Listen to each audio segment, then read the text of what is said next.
Hello everyone, it's Pritt back again with a new topic in West Virginia divorce. Today we're going to be talking about what things need to be included in a settlement agreement or agreements. One of the most common questions I get is what do we need to have in the agreement? And one of the pitfalls for cases is that not everything is anticipated in the agreement. And that happens quite a bit when people are representing themselves. You have to make sure that everything possible is disclosed, and you need to make sure you cover all of the potential issues that need to be addressed. That includes how all property is going to be divided. When I say all property, I mean all property. It needs to be listed out in terms of who gets separate property, who gets various accounts and other property. All of that should be in the property settlement agreement.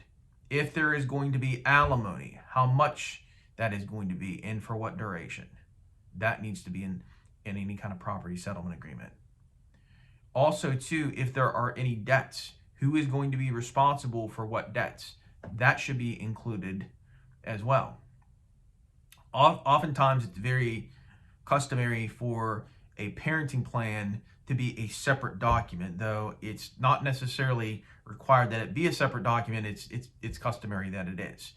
And in that parenting plan, you need to address everything you can think of about who gets the kids and when, along with things such as holidays and weekends and special occasions. Also, too, in an agreement, you need to include if there's going to be a child support amount. Now, what the courts typically do is they will go ahead and run the child support formula in most instances, and they'll say, okay, this is the amount that would have to be paid if there was no agreement. And once that's stated on the record, the courts typically ask the person, do you still want to go along with this agreement? Most people say yes. Okay, but the child support formula is nonetheless run. Also, too, you need to have in the property settlement agreement a list of individual pieces of property, or there can be an agreement that at some future point in time people will agree that certain pieces of property are going to be divided, but it needs to be clearly specified in there that this agreement does not cover items of personal property.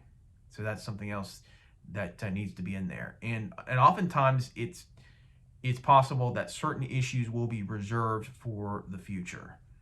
So, for example, let's say that somebody has to refinance within a reasonable amount of time. That sort of language might be in there, and it's sort of left up in the air as to a date by which it needs to be refinanced. It's sometimes preferable to have a specific date in there by which any kind of mortgage or car loans and so forth need to be refinanced. And of course, things obviously like cars and such, those need to be referenced in the property settlement agreement. So that consists of today's video. If you have any questions at all, feel free to give me a call or send me an email. Have a good day.